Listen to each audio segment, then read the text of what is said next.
नमस्कार दोस्तों, स्वागत है आप सभी का रेशनल डिबेट में। लोगों में गजब की जागरूकता आ रही है। आपको जानकर हैरानी होगी कि यादव परिवार से कई लोगों ने 10-10, 20-20 लाख रुपए का सार्वजनिक रूप से इनाम घोषित कर रखा है कि आ जाओ भैया, अपने भूत प्रेत साबित कर दो, भगवान साबित कर दो, ये जितने पर्व त्योहार मना रहे हो, देवी देवता मना रहे हो, ये आके हमको साबित कर दो, ये इनाम लेके जाओ। ऐसे ही एक व्यक्ति से मेरी बातचीत हुई है, वो यहाँ पे जुड़े हुए हैं और आप जरा ध्यान से सुनिए किस तरह से लोगों में जागरूकता आ रही है और कैसे लोग तरह तरह के रेशनल बातों का प्रचार प्रसार कर रहे हैं। दोस्तों, वीडियो को अंतिम तक देखिएगा ताकि आपको भी जानकारी हो सके और इसको ज्यादा से ज्यादा शेयर कर दीजिए ताकि सभी लोगों तक इस जानकारी पहुंच सके।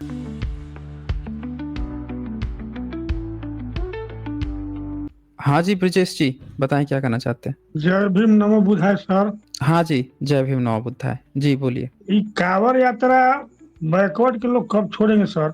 इन लोगों के अंदर चेतना ही नहीं आ रही है। इतना ही बैकवर्ड लोगों का सब बाभन गति पर गति कर रहा है, लेकिन ये लोग सुन नहीं रहे हैं, न समझ रहे हैं। मेन चीज लालच है ना इनका, जो इनके भीतर जो लालच है। एक वो कहानी थी ना, एक ओबीसी का हाल जो है धर्म के मामले में इस तरह से कुछ हो गया है कि इनको एक गया दुकान पे तेल लाने के लिए, तो पूरा एक बोतल लेके गया था, पेप्सी वाला बोतल लेके गया था और पूरा जो है 2 लीटर तेल ले लिया उसमें। और उसके बाद से जब पूरा ले लिया तो थोड़ा सा तेल बच गया, तो उसने कहा कि भाई ये जो तेल है अब कैसे इसको, वो तेल को क्या करें। तो अब ये नहीं कि उसको ढक्कन को बंद करे या बंद करके ले आए, ये नहीं कहता है। ढक्कन निकाला उसने और ढक्कन निकाल के वो कह रहा है कि इस पर भैया इसमें दे दो तुम तेल। अब ढक्कन को रखे कहा, तो बोतल ही उल्टा कर दिया कि उसके ऊपर रख दिया ठेपी, ला भैया इसमें डाल दो, पूरा तेल 2 लीटर नीचे गिर गया। तो इनके लालच का यही हाल हो गया है। ये लोग, इनको समझ में नहीं आ रहा है कि हमारा एक्चुअल में कल्चर क्या था, हमें किस चीज की जरूरत है। और ये इतना बड़ा जो इनको कुछ मिल सकता है उसको छोड़ के छोटे से ठेपी के चक्कर में लगे हुए हैं और सारा चीज नाश किए पड़े हैं जी। जी सर, हम खुद यादव कम्युनिटी से है सर, लेकिन अच्छा जी, हम लोग रोज बाभन भूमिहार को अपने यहाँ चैलेंज करते हैं, बहुत लेकिन वो बढ़िया। लोग नहीं बोलते हैं। अपने ही लोग अपने को नहीं मान रहे हैं। तो वो लालच है ना, वो सबको पता है ना सच्चाई। जनरल वर्ग में कोई ही मुश्किल से है जिसको अब सच्चाई नहीं पता है, वो सबको सच्चाई पता चल चुका है कि हाँ हकीकत जी क्या सर, है। हम वो सब सिर्फ राजनीति सेक रहे हैं कि राजनीति में वर्चस्व बनाए रखना है, समझ रहे हैं ना। जी सर, हम लोग दो तीन आदमी हैं, 10-10, 20-20 इनाम भी रखते हैं सर। कहते हैं बहुत बढ़िया। चौपाल लगाइए। हम लोग वहाँ आते हैं, 2-3 हम्म, आदमी है, जिसको बुलाना है 10 को उसमें बुलाइए, विद्वान जो ब्राह्मण है उसको। बहुत बढ़िया। आप लोग क्या जानते हैं? जो मान लीजिए हर चीज वेद पुराण वही लिखा है, तो हमसे और आपसे तो वही नहीं हम्म, जानता है ज्यादा जी। हाँ हाँ, सीधी सी और- बात है। हाँ, तो क्या लिखा है हम लोग बताएंगे, वो देखिए हम सामने टिक नहीं पाएगा। लेकिन अपने लोग है जो इनका कभी दिमागे भी नहीं खुल रहा है। हम्म हम्म हम्म इन्हीं एकदम खाली ब्राह्मणों का ही सपोर्ट इन लोग देवी देवता का करते हैं। बहुत बहुत अच्छा किया आप जुड़े हैं, आप जो हैं इस मुद्दे को उठा रहे हैं। मुझे अच्छा लगा कि ओबीसी वर्ग से भी लोग जो हैं इस पर काम कर रहे हैं और क्वेश्चन जी खड़े कर रहे हैं। तो आप जी जी, हम नास्तिक कब खुद बने हैं, मतलब आप एथिस्ट कब बने हैं। हमको तो हो गया सर कम से कम 3 साल। अच्छा, एक आदमी क्या और भी मतलब हमारा क्या है जो चीजें हमसे दिमाग पूरी। में, क्या चीजें दिमाग में जी, आई थी जिसके कारण से आप बदल गए, अब उसके हम पहले सर क्या जो करते थे। पहले तो हम महाराज खूब आस्तिक थे, अच्छा। ठीक ना। बहुत आस्तिक थे। जब तक हम्म नहा के ओम नमः शिवाय का जाप नहीं, चाहे भगवते का जाप नहीं करे तो खाना भी नहीं खाते थे, भले रात क्यों ना ओके। हो जाए। हम्म लेकिन हम कबीर पंथ के जो रामाशंकर जी है ना बिहार, हम्म रामाशंकर जो साधु जी है सब कबीर पंथ वाले, हम्म। उन्हीं का प्रवचन सुनते सुनते हमारे दिमाग में सर एक बैग बदलाव आ गया। उसके बाद तो आपका स्क्रीन देखने लगे और ज्ञान हम्म, बढ़ता गया अपना। बहुत बढ़िया बहुत बढ़िया। मतलब कुल मिला के आप पहले आप ओम नमः शिवाय या इस तरह का जाप करते थे, शिव भक्ति करते थे, ये लगता था कि हाँ भगवान भगवान है ये है। लेकिन फिर आपको धीरे धीरे इस चीज का समझ में आ गया कि ये सारी चीजें तो बकवास है, ठगे जा रहे हैं हम लोग बेसिकली। जी जी। तो इसके बाद से आपने मतलब और भी कुछ लोगों को आप इसमें शामिल कर पाए हैं अपने साथ।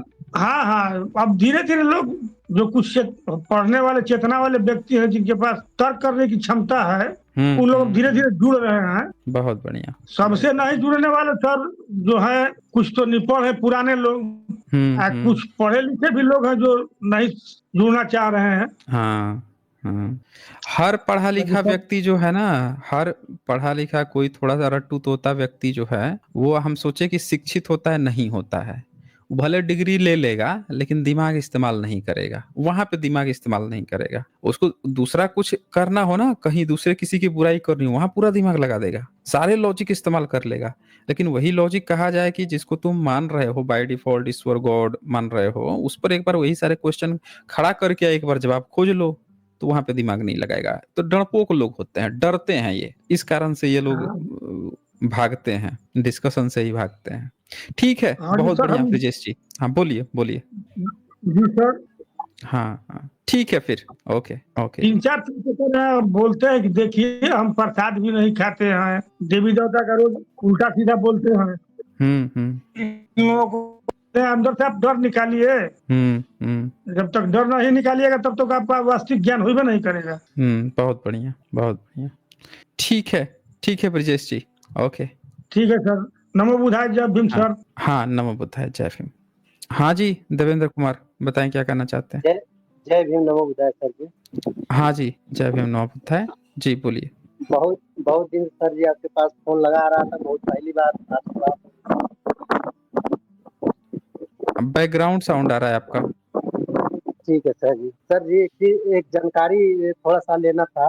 बोलिए। जैसे मान लीजिए सर जी, भारत में जो यूनिवर्सिटियाँ थी सर जी, जैसे मान लीजिए रेनेसां, फायान, इत्सिंग, ये सब मिले हैं पढ़ने वाले। क्या भारत हम्म। में यहाँ के लोगों को किसी को नोट्स नहीं मिला है क्या?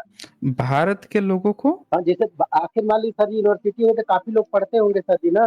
हाँ हाँ ऐसा हाँ। ऐसा कोई सोर्स मिला है कि यहाँ के जो यहाँ के पढ़े हो और नोट्स लिखे हो, जैसे उनका नोट्स है रेनेसां का। भा, भारत के लोग के ना। हाँ सर। हाँ हाँ हाँ, एक्चुअल में क्या हुआ ना कि सारी किताबें लिखी हुई थी नालंदा में, ओडांतपुरी में, जितने विश्वविद्यालय थे ना, तो जितने यहाँ के लोग पढ़ते हम्म, थे, थीसिस जमा होती थी, सब उसमें रहती थी। हम्म, और वो हम्म, सारी किताबें ना जला दी हैं सब, बेसिकली मु- खोज खोज के सर, मुझे सारी भी यही किताबें लगा। जलवा दी हैं हाँ सब। हाँ हाँ। हाँ, सही कह रहे सर जी, मुझे भी यही लगा तो क्योंकि जो कोई लोग थे ना, जो बाहर के जो पढ़ के लड़के गए थे, तो उनके मन में तो जिज्ञासा रहती थी कि ले जाएंगे अपने देश में, हम दिखाएंगे अपनी किताबें। तो उस किताब में लिखा है कि कोई 1200 किताब ले गया, कोई 800 किताब ले गया, कोई 650 किताब ले गया। तो वो सब विदेश में गई, वो सारी किताबें बच गई, समझ रहे हैं। ये भारत में ये सब जला दिए। जी सर। एक बात और है, मैं हुमायूं नामा पढ़ रहा था, तो एक लाइब्रेरी को लूटता है मुगल सब, हुमायूं वगैरह। तो क्या करता है कि उम, वहां से ना किताब मिलता है, कई सारी किताबें, तो किताब को लेके रखवा लेता है स्पेशल हुमायूं अकबर को। तो इसको ना, किताबों को हम लोग पढ़ेंगे, देखेंगे इसमें क्या लिखा है। ये सब चलाते नहीं थे मुस्लिम सब किताबों को, वो किताब को अपने लाइब्रेरी में रखवा लेते थे। ई ये झूठा प्रचार फैलाए सब कि वो सब जला देते थे, असल में किताब यही सब जलाए हैं पूरा का पूरा, समझ रहे हैं ना। सर जी, जो आपको गाली दे रहा था, जिससे नहीं कहे थे भाई साहब, बात किए थे, तो एक जैसे शिक्षा पे एक दिन एक रिपोर्ट बना के बता रहा था, एकदम बहुत फेक डेटा दे रहा था। अब जैसे एडम का एक उठाया था, पता नहीं कौन फर्जी किताब को लिख दिया था, ठीक है सर जी, तो उसमें जो डेटा उठाया था, जैसे कहीं कहीं गांव में व्यवहारिक रूप से किसी एक जात की संख्या थोड़ा ज्यादा होती है, तो जाहिर सी बात है, तो हो सकता है वहाँ ज्यादा पढ़ने वाले हों। अगर 10 लोग पढ़ने वाले उस जात के वही लोग हों, तो जाहिर सी बात है उसका परसेंटेज ज्यादा होगा। और वही परसेंटेज अब पूरा सबको चिपका दे तो होता नहीं है, कोई एवरेज देखा जाएगा, सबको देखा जाएगा मिलाकर। तो उसको मैंने बहुत वो सब चीज बताया, लेकिन उस चीज को जहाँ फंसता था तो ध्यान ही नहीं देता, चाहे वो इधर उधर डाइवर्ट करता था। और सर जी, वैदिक पे मैंने भी बहुत कुछ रिसर्च किया, तो वैदिक में मैंने सोचा कि चलिए ठीक है, मौखिक मान लिया जाता है सर जी, लेकिन मौखिक अलावा जो जीवन है वो तो मौखिक नहीं होगा। जीवन जीवन से संबंधित बहुत ऐसी मृत भांड हो गया, जीवन जीने का कला हो गया, पूजा करने का, हाँ, हथियारों पर कुछ ऐसी कलाकृति, चित्रकारी, ऐसा भी तो होना चाहिए सर जी। हेलो हेलो सर जी। मैं सुन रहा हूँ, मैं आपकी बातें हाँ, सुन रहा एक हूँ मैं। चीज और सर जी, मैंने एक चीज और रिसर्च किया, जैसे वो बीबी लाल द्वारा जो 1951 में जो खुदाई हुई है राखी गढ़ी वाला, उसी को ये आधार बनाए हैं। तो मैंने मैंने भी कई जगह से सोर्स से पता लगाया क्या जिस प्रकार को बता रहे थे कि चूल्हे का प्रयोग हुआ है, चूल्हे को बता दिए अग्निकुंड। मैं पूछा कि मतलब क्या विश्व में चाहे पूरा कहीं भी किसी भी की सभ्यता हो, क्या ऐसी सभ्यता में इस प्रकार के चूल्हे बनते थे कि नहीं बनते थे, या स्पेशल यही है इस टाइप के मिले हैं? कुछ मान लीजिए हमारा अलग कल्चर रहेगा, कुछ तो कुछ अलग रहेगा, या हमको अपनी किताबों में जो जैसा वर्णन इनके है ऐसा ये मिलना चाहिए वो मिलना, उसके हिसाब से मिले, उसके हिसाब से भी नहीं मिले। और खाना बनाने ऐसा तो नहीं है कि उज्ज्वला योजना का गैस सिलेंडर से खाना बनाते थे या फोटोसिंथेसिस से खाना बनाते थे। अरे लोग रहेंगे तो कहीं ना कहीं खाना बनाएंगे कि नहीं बनाएंगे सर? ये मुझे ये नहीं समझ में आ रहा है। ये सब दिमाग जो यहाँ के इतिहासकार कहाँ लगाते हैं, क्या करते हैं, इतना भी तर्क नहीं लगाते हैं। लोग रहेंगे तो ऐसा तो नहीं है सर जी ऐसे हवा हवा खाते रहेंगे। सर जी अपना आप जवाब दीजिए। देखिए, एक चीज आप समझिएगा, आप कुत्ते की पूंछ जो है ना, अगर वो टेढ़ी है, आप सोचेंगे कि मैं ना इसे कहूंगा, डांटूंगा, फटकारूंगा, 2-4 लाठी लगा दूंगा तो इसकी पूंछ जो है सीधी हो जाएगी। होगी सीधी? नहीं सर बताइए, जी। नहीं होगी। आप उसको, वो जब मतलब डरा हुआ होगा या वो रहेगा तो वो बैठ जाएगा, लेकिन उसकी पूंछ जो है ना, भले ही कुछ देर के लिए डरे हुई अवस्था में दबी हुई होगी, लेकिन जैसे ही फिर वहां से उसका डर हटेगा, फिर उसका पूंछ वैसे टेढ़ा का टेढ़ा हो जाएगा। आप ईंट बांध के लटका दीजिएगा, जैसे ईंट हटेगा फिर उसका टेढ़ा रहेगा। तो ऐसे किसी भी व्यक्ति को आप क्यों जा रहे हैं समझाने, जिसका दाना पानी ही उसी चीज से चल रहा हो, झूठ से चल रहा हो। आप मेरी बात समझ रहे हैं? वो कभी हाँ घोड़ा सर जो ये है घास से दोस्ती नहीं करेगा, वो उसमें भी झूठ आपको फैलाते रहेगा। जिसका दाना पानी जो है सत्य से चलता हो, वो आपके सत्य को स्वीकार कर लेगा, अपने को अपडेट करेगा। लेकिन जिसका दाना पानी जानते हुए भी झूठ से चल रहा हो, वो कभी भी आपकी बात को नहीं मानेगा, आप कितना भी सत्य समझाएंगे या बताने की कोशिश करेंगे। तो बेहतर है कि आप लोग अननेसेसरी रूप से वहां जाके, और कहीं पे भी जो भी व्यक्ति हैं, ऐसे बहुत सारे लोग होंगे, कहीं पे भी इस तरह के लोगों को जाकर अब वो करने की जरूरत नहीं है, ज्यादा वैल्यू देने की जरूरत नहीं है, ठीक है ना? इससे आप जो है अपना समय भी अननेसेसरी रूप से आप वैल्यूज दे रहे हैं उस व्यक्ति को जिसको कोई नहीं पूछ रहा है। और बाकी आपने जो सर वैदिक जी काल पे कहा है वो बिल्कुल सही बात है। बहुत आप अच्छा क्वेश्चन खड़ा किए हैं। एक सही इतिहासकार हाँ होता सर है ना, हर पहलू को उठाता है। अब एक इन्होंने क्या बताया है, मृतभांड का एक घड़ा, एक मृतभांड का घड़ा। जब पूछिएगा महाभारत का ओल्डेस्ट है, 5,000 साल पुराने, इसका क्या सबूत है, कहेगा मृतभांड का एक घड़ा मिल गया है, प्रिंटेड ग्रेवियर का। फिर पूछिएगा वेद पुराना है, इसका क्या सबूत है, तो प्रिंटेड ग्रेवियर मिल गया है, घड़ा मिल गया है। हर चीज में घड़ा मिल गया है। अब आप बताइए कि घड़ा देख के आपको कैसे पता चलेगा कि ये घड़ा देख के ये वैदिक काल है, महाभारत है, या कोई भी काल है, या मेसोपोटामिया है, ये ये या कुम्हार ये लोगों का है, ठीक है सर जी। आदिवासी लोगों का सही है। सर। मैंने भी यही सोचा, पूछा उनसे कि अच्छा एक चीज बताइए, ठीक है दुनिया में और भी सिविलाइजेशन होगी, लोग जीते हैं ऐसा नहीं है, लोग रहेंगे तो बिना पानी का रहेंगे, बिना खाना का रहेंगे, बिना कुछ किए रहेंगे। तो कहने का मतलब उनसे कैसे आपका डिफरेंट है, ये चीज हमको क्लियर करिए। तो वो चीज के लिए स्पष्ट नहीं, वो किताबों में जो लिखा गया है उसी को घिसा पिटा वही बता रहे हम हैं, ये नहीं हमको जानना है किताब में क्या लिखा है। व्यवहारिक ज्ञान से भी तो जुड़ना चाहिए जो आप लिख रहे हैं। पता नहीं क्या भांग खा के लिखते हैं कि पता नहीं गांजा पी के लिखते हैं, क्या खा के लिखते हैं, कि व्यवहारिक से भी तो मैच करना चाहिए। देखिए, लखनऊ यूनिवर्सिटी में एक प्रोफेसर हैं, कोई डॉक्टर मेडुसा हैं, उन्होंने एक ट्वीट किया।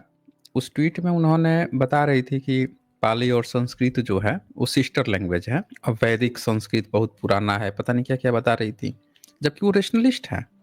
भक्त परेशान रहते हैं उनसे, बहुत भयंकर परेशान रहते हैं, और वो हमेशा खाल खींचती हैं।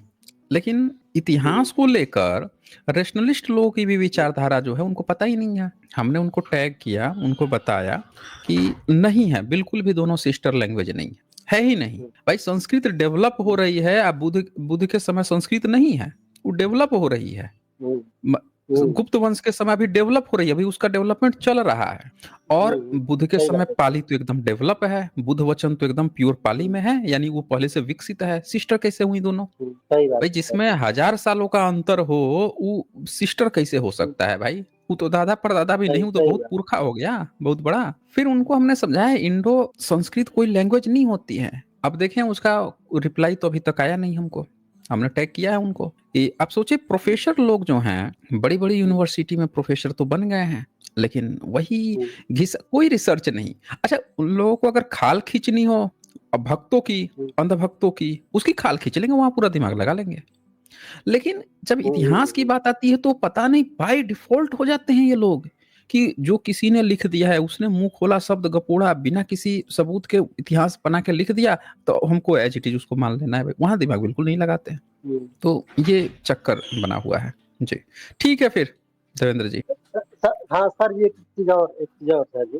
अभी मैं बोलिए। पिछले साल गया था हिमाचल प्रदेश सर जी। तो वहाँ एक कांगड़ा कांगड़ा एक जिला है बहुत बड़ा, और वहाँ कुछ शिलालेख मिले, पत्थर पे लिखे शिलालेख मिले। वो संभवतः ब्राह्मी लिपि और अरमाइक लिपि में, दोनों लिपि में शायद लिखे मिली थी सर जी। और वहाँ कुछ दूरी पे एक मंदिर मिला, जो वहाँ का जो पोंग एक डैम है जो पानी से डूब गया है सर जी। हमेशा 6 महीना डूबा रहता है, 6 महीना जब पानी कम होता है तो ऊपर भी आ जाता है सतह पे। तो वहाँ एक बोर्ड लगाए थे कि इस टाइप का जो मंदिर है ना, लिखा है कि ये पांडव का है। और उसी से संबंधित एक और मंदिर है राजपट टेम्पल, वही उसी जिला में। वहाँ भी मुझे बुद्ध जैसे कलाकृति मिली, और वहाँ भी सेम टू सेम कंडीशन यही रखे हैं, ऐसा ही कुछ बात। और जबकि वो जो मंदिर मिला वो उत्तर भारत में इस प्रकार की बेसर शैली के जो मंदिर बने हैं 6ठी शताब्दी के बाद, इस टाइप के मंदिर हैं। ओके